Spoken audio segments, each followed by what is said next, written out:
নমস্কার বন্ধুরা, welcome to Shampa tube. চলে এসেছি নতুন একটা ভিডিও তোমাদের সাথে শেয়ার করার জন্য। ভিডিওটা হচ্ছে তারাপীঠে যাচ্ছি আমরা 19শে জানুয়ারি। আমার মায়ের মানত ছিল আমার এবং আমার বরের জন্য, তো সেটার জন্যই যাওয়া। 19শে জানুয়ারি আমরা যাচ্ছি, আর 20 জানুয়ারি পুজো দেব। তো সেখানে মোটামুটি আমরা টোটাল শ্বশুরবাড়ি বাপের বাড়ি মিলিয়ে টোটাল যাচ্ছি 15 জন। আর যেহেতু দেখতে পাচ্ছ এখন টোটাল 12 জন, আর বাকি জন পরের ট্রেনে আসছে। আর যাব আমরা রামপুরহাট স্টেশনে, তারপর ওখান থেকে তারাপীঠ যাব। তার সঙ্গে ছিল আরও 3জন সদস্য।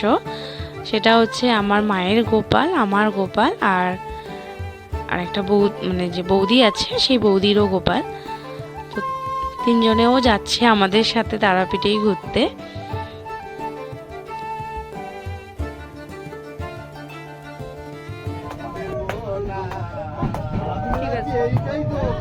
আমাদের ট্রেনের যাত্রাটা আরও ভালো করার জন্য দুটো বাউল হঠাৎ করে ট্রেনে উঠে পড়ে আসরটা মাতিয়ে দিলেন গানে। খুবই ভালো লাগলো, সেটারও একটা ভিডিও তোমাদের সাথে শেয়ার করলাম।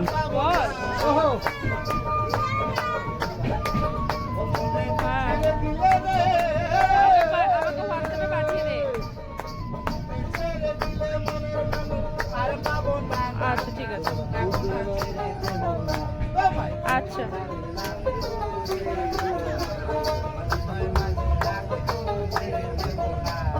হ্যাঁ।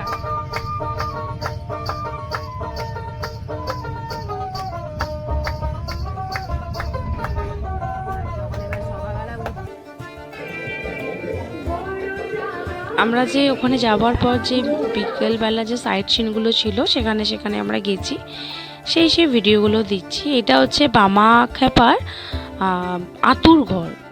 এটা হচ্ছে আতুর ঘর, সেটারই আমি ভিডিও দেখাচ্ছি। যেহেতু এখানে বারণ করা আছে রীতিমতো, ফটো তোলা নিষিদ্ধ, তাও ইচ্ছা হলো দেখি সবাইকে শেয়ার করার জন্য।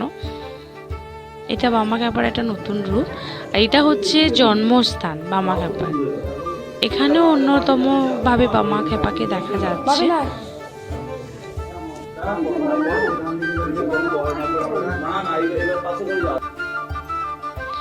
তারপরে আর একটা জায়গায় গিয়ে দেখছি বিশাল বড় বাবা হনুমানের ছবি, সেখানেও দাঁড়িয়ে একটু ফটো নেওয়া, প্রণাম করা।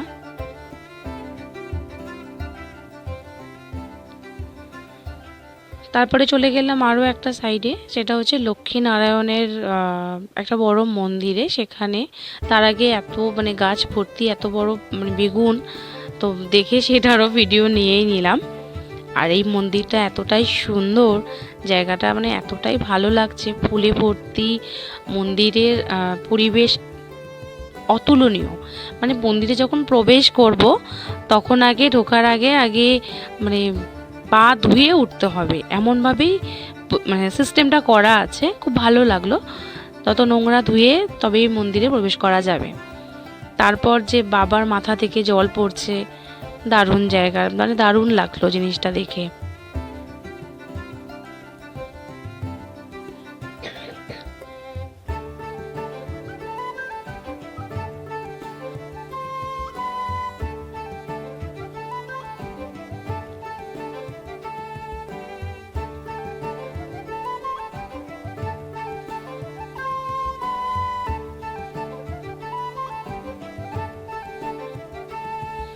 তাহলে বন্ধুরা, ভিডিওটা কেমন লাগছে কমেন্ট করে জানাবে।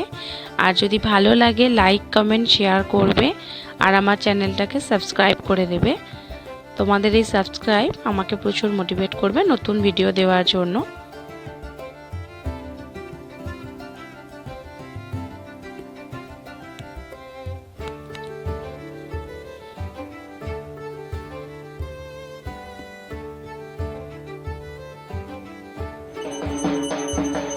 তারপরে চলে গেলাম আমরা শ্মশানে। ওখানে রীতিমতো বলি দেওয়া হচ্ছে বলে সমস্ত ভিডিও নিতে পারিনি। যেখানটা পুজো হচ্ছে সেখানটাই তুলে ধরেছি।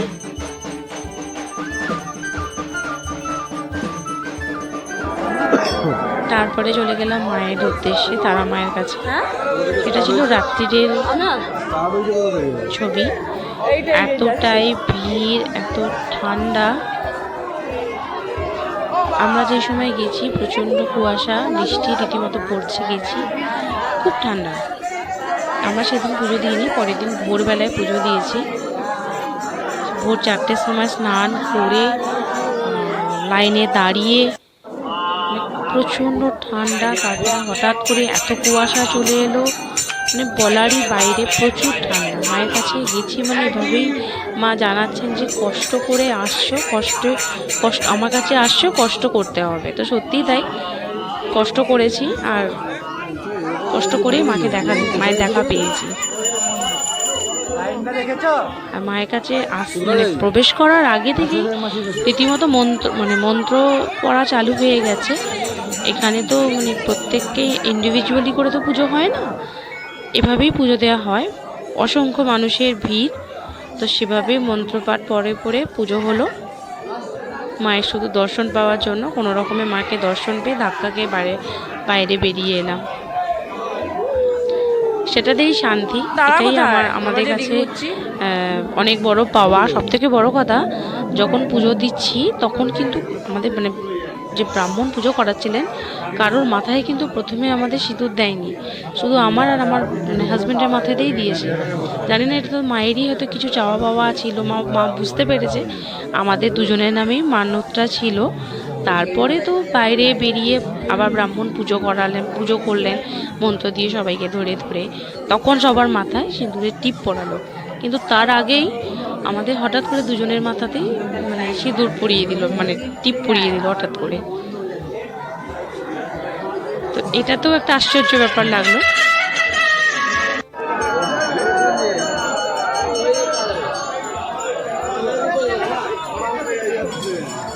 রাত্রি ভোরবেলা দাঁড়াতে দাঁড়াতে পুরো সকাল হয়ে গেল। 7টার মধ্যে পুজো শেষ হয়ে গেছে, মানে আমাদের পুজো হয়ে গেছে। 5:30টায় গেট খোলে।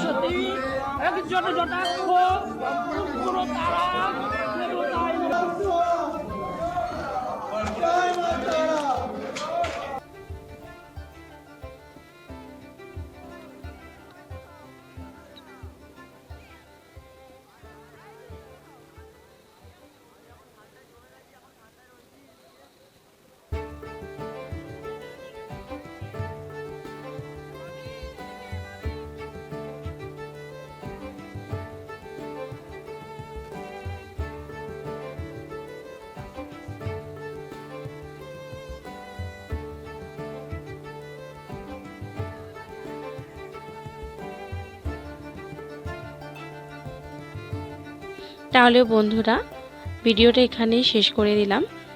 আবার দেখা হবে পরের অন্য কোনো ভিডিও নিয়ে। আজকের মতো এখানেই টাটা।